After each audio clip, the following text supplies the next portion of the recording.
to my channel. Today's video is gonna be one that you guys have been requesting so much, especially those of you who have been following my hair journey these past many years, because some of you guys who are good OGs here in my channel, you know that I started out having totally short pixie cut hair. I can show you a picture. I'm not pretty, but times are changing, thank God. One of those questions that I always get and that I keep receiving is, how did you grow your hair? To be fairly honest, it is very different from person to person, which I'm also gonna go into detail about. Let's just say the thing about growing hair quick is kind of like a myth, I feel. Obviously, some people's hair grow faster than others, but generally it does take time. It took me around 4 years to grow my hair out completely, which is a long time. So before you cut your hair ultra short, just bear in mind it takes time to grow back. There's just so much hair today. And I feel like before going totally into detail about it, I just have to make some disclaimers. First disclaimer, I am in no way, shape or form a hair specialist, a hairstylist, a hairdresser, or anything like that. All of my knowledge come from my own experiences, me reading up on different details, reading articles, listening to my hairstylist and my hairdresser and everything like that. I mean, all of my knowledge comes from me experiencing it on my own hair or reading it in articles. And disclaimer number 2, I'm not gonna be mentioning any products in detail because we can do that in another video if you're interested, but all hair routines and hair care routines have to be customized. Customized hair treatments and customized beauty in general is always the best way to go to treat your hair depending on your hair type and what it needs, if it's broken, if it's not. All hair is different, and what may work for my hair may not work for yours. It really depends on your hair type and your scalp as well. Actually, one more thing before getting into all of my different steps and all of my different good tips and advice. The sad truth about growing long hair is, unfortunately, that not everyone is gonna be able to do it, no matter how well they take care of their hair. What? Unfortunately, our genes and the way that we were made actually also kind of tells our body how long we can grow our hair. It is a biological clock. Some people's genes, they allow them to get Rapunzel-like hair, and some just not so much. And I guess the only way that you truly know how long your hair can grow is that you just let it grow. That are some disclaimers that I just felt like that I needed to mention before going into the video and into all the details, but now let's get into it. So the first step that I really feel like that I want to talk to you guys about is the washing of the hair, which is so important. And though it of course is a necessity, it is also something that is not always the best for our hair. My first ultimate tip for you guys when you need to wash your hair is either the night before you're gonna be washing your hair or an hour before you wash your hair, use a hair oil in your entire hair. I'll show you how I do it, but I just divide my hair into small sections and then I just use a really thick, good nourishing hair oil in my hair. And I do that because my hair is a bit damaged due to me highlighting my hair and getting blonde highlights. You know, it's just not the best. Therefore, my hair needs as much moisture in all ways that it can possibly get. And by pre-oiling your hair before you're gonna shampoo and condition it, everything like that, you make sure that the shampooing won't go in and really strip your hair. Shampooing is cleansing, which means that it does strip your hair a tiny bit. So the more nourished it is beforehand, the less damage it will get. And I'm obviously not saying that you shouldn't shampoo your hair, because we need to do that. We need to cleanse your scalp area and so on. But that actually leads me on to the next step. A lot of people that wash their hair and shampoo their hair, they do it in the entire hair, like all the way down to the ends. But for me personally, and for what I've read and what I've been told, the most important place to shampoo is actually in your scalp area. So whenever you shampoo your hair, just fixate it up here in the scalp area and massage it in. Be very gentle, don't rub too much, but massage it into the scalp. And then when you rinse the shampoo out, obviously it will go through the ends of your hair and then also cleanse them. So you don't need, and I would highly advise you guys not to wash or shampoo your hair in the ends. And always remember to double shampoo your hair. It's kind of like the same as when you double cleanse your skin. First time you shampoo your hair, you remove all of the buildup of products in your hair. That could be hairspray or a volume spray, whatever you're using, texturizing spray. Second time is where you really do the deep cleanse in your hair, and I would say If you, like me, use a lot of product in the scalp area, I would actually advise you to maybe also use something that could be a bit more exfoliating in the scalp area, like an exfoliating shampoo. Just a good advice for you guys if you do have a lot of buildup in your scalp area. Another really important thing to mention when we're talking washing the hair is do not over wash it. And what do I mean by that? What I mean by that is definitely not to wash your hair more times than maybe 1 to 2 times a week. Of course, it is different from person to person, from hair to hair, how much washing you need to do. But generally, it is just better for your scalp and your hair to not wash it too often. And the reason being, every time you wash your hair, you actually also strip your scalp from the natural sebum, the natural oils. And I don't know if you can imagine, but if you do that every single day, obviously, your own scalp's way of treating and helping and repairing itself is obviously to create more oils and more sebum. And that's also why a lot of those people who wash their hair every single day, they always feel like that their hair is so greasy if they just go one day without washing it.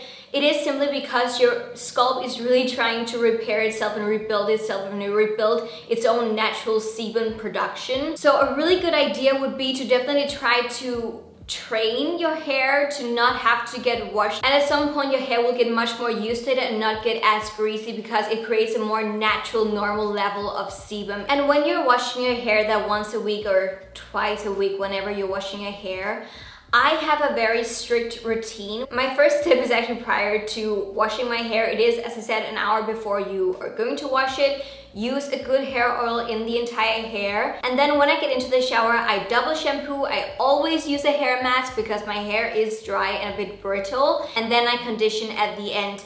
That is my routine, and I always follow this routine, always. You can also, if you feel like it, use a pH bonder or Olaplex before you go in with your shampoo. I personally do that 1 week, then skip it, then do it 1 week. But that is the routine that I always stick to. And the shampoo and the conditioners that I use, especially because I do have a kind of sensitive scalp, I always try to stick to some that are fragrance-free and also sulfate-free. Not saying that shampoos or conditioners that do have perfumes in them, they're bad for you, but perfumes can be irritating to the scalp, so just be aware of that. And the last advice that I really feel like giving you guys when it comes to washing your hair is I see a lot of people who are going like this, creating friction with your hair when you're washing it, like going like this and it's like honestly some of the worst things that you can do for your hair, because the friction just creates even more tear in your hair and it makes it more brittle, more frizzy, and it's just it's such a bad idea. So don't go like this. As I said, massage very, very gently. I always kind of do it in these like long motions with my hair instead, especially when I'm like pushing out water after having washed it. I'm kind of going like a flat iron on it, actually, kind of like just slowly and gently like pressing. So not going like friction wise or tearing it or anything like that. Just don't do that. Don't rub or anything in your hair. Gently massage the water out of your hair. Next step after we've washed it is obviously hair care and all of the hair care products that we're gonna be using. One thing that I just really find so important for you guys to remember and to realize is that you need to treat your hair as you treat your face. You need to have a really good hair care routine as you have a skincare routine. So for me and my hair, I need something that is nourishing, I need something that is moisturizing, and I also need something that is protecting. The first step that I do in my hair care routine is that I focus on my scalp area, and I do that because, as I said, I do have a fairly sensitive scalp, and I would actually say that most people who live in the Scandinavian countries, like me for example, in Denmark, Sweden, Norway, etc., we're definitely more prone to having a more sensitive scalp because of the weather, because of the cold weather and the seasons changing and so on. So what I do is that I try to stimulate my hair and my hair growth and my scalp to create as great hair as possible by massaging it for 2 minutes with a hair serum. It is a hair/scalp serum, I would say, and what I do is that I distribute it all over my hair. I will show you some pictures of me doing it here, but once again, I just section my hair and then I put it straight into the scalp area and then I just massage it in. And then I just give my scalp like a scalp massage for 2 minutes. It kind of stimulates and reawakens the hair and the follicles. My hairdresser actually told me that if I really want my hair to grow as fast and as good as possible, keeping the blood circulation is one of the most important things for your hair. So massage it every now and again, use a good hairbrush, and just remember how much massaging and getting the blood to circulate really can do for your hair and your hair growth. And after using a scalp serum, I obviously also use a hair serum that can work on the ends and rebuild and strengthen and everything like that. Also, a good heat protector is really important, especially if you're going to do some heat styling afterwards, which I will not recommend if you want to grow your hair, but we'll get into that. But if you're gonna be doing any kind of blow drying or heat styling or anything like that, heat protection is a must. I always use heat protection, and I also always use some sort of like a creamy texture in my hair just to give it as much moisture as possible. I will of course also advise you to use a hair oil, but if you're going to be styling your hair, if you're going to be blow drying it, I would definitely recommend you guys to wait with the hair oil till after you've styled your hair. So that will be the finishing step. But if you, like me, likes to air dry your hair, you can use hair oil whenever you feel like in your routine. Next step after your hair care routine is obviously to dry your hair after you've washed it and everything like that. And that is also like a story for itself. My number one tip for you guys is just to let it air dry, okay? I mean, it is definitely easier during summertime, but I would say if you can find it in yourself and if you do have the time, please let it air dry so you don't have to use any heat in your hair. But if you are in a hurry or you just don't have the time or the patience to wait for your hair to air dry, obviously you need to use a blow dryer. We can of course talk about different kinds of hair dryers that are better for the hair, but my main focus when I do use a blow dryer to blow dry my hair is obviously one, use it on low heat, like the lowest heat that you can, because the higher the heat, the more damage. Try to focus the drying to your scalp area. That is definitely the main place where you should focus on drying it. Please, if you can, once again, let your ends air dry because they are the ones that are the most damaged. I just have to remind your hair that obviously your ends are the oldest parts of your hair. Give it as much moisture and as much nourishment as you can through hair oils, creams, whatever, and leave it alone. And as I said, after I've dried my hair either with a blow dryer or something else, I'm always going in with a hair oil just to give some moisture back into my hair. It really just helps your hair to rebuild itself. Plus, I also use a dry shampoo right after I've dried it. And I do that to prevent any sort of greasiness in my hair, and I use it very lightly. I don't go like shh, but I just do it a tiny bit around my hair just to prevent any greasiness.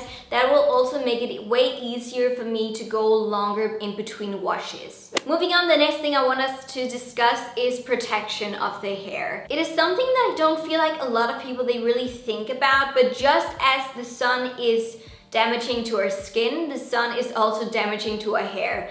And just as we need to protect our skin from the sun, we also need to protect our hair. Once again, think of your hair care as with skincare. It is extremely important to remember some sort of an SPF spray or anything like that in your hair because you need the sun protection in your hair. And I would say during summertime, or if you live a place where it's just sunny all the time, definitely get your hands on a hat or a cap or something like that that can protect your hair, and just try as much as you can to not have it in direct sunlight. The sun will dry it out and it will break it, and once again, it's just not what we want with our hair. I always use an SPF spray in my entire hair and especially in my ends because once again, they are the most brittle and the most damaged parts of our hair.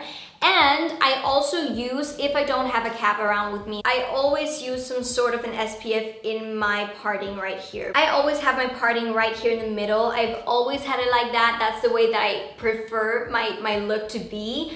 And therefore, I know that my scalp right here in the middle is much more prone to get damaged from the sun and so on. So always use a really high SPF in your parting of your hair. It's just so important once again. Personally, I use the same SPF in my parting right here as I use on my face, and it's an SPF 50. Last year, I had like the worst sunburn in my parting right here. It was like the worst. My scalp was so flaky, so irritated, so dry. It was a nightmare. So please learn from my mistake. Use SPF. Next thing I want to discuss is trimming of the hair or cutting of the hair. There is a big difference between cutting your hair and trimming your hair. When you cut your hair, it is usually a length that you're cutting, whereas trimming is just you taking a teeny tiny bit. And when you want to grow out your hair, obviously it doesn't really help you that much if you cut your hair every single time you go to your hairdresser. You obviously have to go for the itsy bitsiest trim when you go to your hairdresser. But we also know that if we don't cut our hair or get our hair trimmed every now and again, we will end up with split ends, especially if your hair is a bit damaged, if you blow dry it, heat style it, or if you color treat it in any way, shape or form. Your hair will break and your hair will have split ends. Those split ends are your worst enemy when you want to grow your hair longer. So what you can do if you don't want to cut your hair every single time you go to your hairdresser is trim it back at home. I just use a small scissor like once a week, twice a week, whenever I feel like it. And then I just go through the lengths of my hair. And then if I see a split end or anything like that, I obviously just cut it off where the split starts. And that is just a really good way to prevent breakage. That is my way of going longer in between getting my hair cut at my hairdressers, and it's also just a really good way of making sure that your hair is not breaking and not splitting either. As I said, the split ends, once they're split, there's nothing to do, you have to cut them off. So by you trimming them just when they start to split, you actually prevent the splitting to go up into the hair. It's just a really good way of preventing it to break. And when I do trim my hair, as I said, I only trim it at that part where the split end is starting. Don't cut all of your hair off. Don't go like crazy, guys. That's not what I'm talking about. It is only where the split end is that you cut it. Next big thing that I really want to talk about is styling and heat styling in general. Don't do it. If you want to grow your hair, guys, I just really won't recommend you to heat style in any way, shape or form. Don't blow dry your hair, don't straighten it, don't curl it, don't do anything that has to do with heat. Because heat equals damage, equals breakage, equals no long hair for you. It is honestly as easy as that, and if you do want really long hair, you need to make some sacrifices, guys. That is one thing that I've really come to realize, especially when it comes to like styling my hair. I've just come to realize that I need to be a bit more aware of when I style it and how I style it. If I really feel like that I want to straighten my hair or curl my hair, minimize it for yourself and look at your calendar. Go like, okay, when do I feel like I really want to make myself look pretty and out there and so on. Plan it out, guys, so you don't do it every second day or every third day. It's just so bad for your hair and it will not help in the growth department. No matter how many heat protecting sprays or oils or whatever you use in your hair, there is no denying it. Every single time you heat style your hair, you damage it just a teeny tiny bit. Heat protection can obviously help you a long way and not make the breakage as bad, but once again, it is never good for your hair. And another big thing that I need to talk about when we're talking styling, which is definitely the thing that is like the worst part for me, is really tight updos are no-goes. That is one thing that I have found so hard. Because I love my really tight updos. You know that I love my tight ponytails and my tight buns, everything like that, but it's just not good for your hair. It will tear in your hair, and once again, that will also make your hair much more prone to break. It's not good for your scalp, your follicles, nothing like that. It's just not good. So once again, as with the heat styling, minimize it as much as you can. Don't wear it too often and too long hours either. And also try to go for some more loose updos. You can do like a loose braid or a loose bun or a loose ponytail, whatever you feel like doing. Just do it a bit more loosely and only use those kind of like invisible elastics, like really safe and good elastics for your hair that won't break it. Oh, the next point is one that I am guilty of, that I do, even though I know it's a don't when you want to grow long hair: coloring it in any way, shape or form. I personally don't color my hair, but I do get blonde highlights in my hair, and we all know that getting blonde highlights, especially just blonde bleaching, whatever, is the worst thing you can do to your hair. But personally, I've chosen that I really like my blonde highlights. I love it in my hair. As you can see, I have a lot of different colors in my hair, and that is because I have a mix of my own natural hair color, as you can see, and then the blonde highlights. And I never get it in my entire length of my hair. I got it once, obviously, in my entire length of my hair, but whenever I go to get a touch-up, I only get it done up here at my roots. And then if I feel like that my hair is going a bit yellow or whatever, just weird in the color, you can use a toner in your hair, which is a lot better and a lot more safe and not as breaking. And also one hairstyle, I guess you can call it, that I would highly recommend you guys that I have is a balayage. As you may be able to see, my roots are definitely way darker than down here. This is my natural hair color coming through with the roots, and I don't really mind it because, as you can see, it is very blended down into my highlights. So you don't really see the part where my highlight stops and where my roots start. So in that way, I can actually go longer in between getting my hair done when it comes to like coloring it and highlighting it. Good for your bank account and good for your hair. That's a winner. Oh yeah, and last tip, if you are going to get your hair color dyed or highlighted, whatever you're gonna do with your hair, if you're gonna be color treating it in any way, shape or form, just please remember to use some sort of a like pH bonder. Redken has got one, we've got Olaplex as well, I think Vela has got something as well. There are different bonders out there that will help to maintain the quality of the hair when you highlight it or in any way, shape or form color treated. So that's a really good idea, and definitely you talk to your hairdresser about that. The very last thing that I want to talk to you guys about is supplements, and especially hair supplements, which has taken over the hair care world. There are so many brands out there now that are only doing hair vitamins and hair supplements and stuff like that, and personally, I don't really use any. I take some vitamins that has got extra biotin in them. That is definitely what I personally recommend you guys doing, because obviously the hair is made from protein and biotin is just really good for your hair. So some extra biotin, zinc as well, is really good for the hair. It's a really good idea. I mean, I will definitely recommend you guys, if you're going for that extra length and that extra growth. Is it scientifically proven to make your hair grow longer and faster? But one thing that I do know is scientifically proven is just a really good, healthy, balanced diet is so important. And it's not just important for your hair, it's important for your nails, your skin, your body in general. If you do get all the nutrients, all the vitamins, all the minerals that you need in your body to function well, your hair will also be in the best position to grow as long and healthy as possible. You need to think about your overall health. If you're eating well, if you're sleeping well, I mean, if you're well in yourself, so is your hair. And one thing that I actually experienced was when I was going through some stress periods in my life, my hair went so brittle and so dry and just not its best condition. So once again, please remind yourself that your mind, your body, and your soul, they all work together. So though I'm not really totally against hair supplements and everything like that, I just feel like it's much more important for you to focus on your well-being. And if that means to take some extra vitamins or whatever, by all means do that. But a good, healthy, well-balanced diet and also a good, balanced life is the most essential when it comes to growing your hair. I think that was a really good note to end on, guys. Please just be mindful and be healthy and take good care of yourself. I just think it's so important for you guys to remember that we're all different, we're all built differently. As I said in the beginning, it really lies within our genes as well how long we can grow our hair, but I think the most important thing to realize and to focus on is the quality of your hair and to give it the best chances as possible. I can't promise you that those tips that I've given you today are gonna make your hair grow freakishly long, but I can promise you that they will definitely help you to get stronger and better hair. I really hope that you enjoyed this video, found it helpful, useful, and informative as well. And if you did, please give it a huge thumbs up. That really helps me to know that you enjoyed these videos. Also, subscribe to the channel if you don't do that already, and hit the notification bell so you get notified whenever I upload a new video. That was all for this video, guys. Thank you so very much for watching, and remember, I love you all to the moon and back and everywhere else. Mwah. Bye!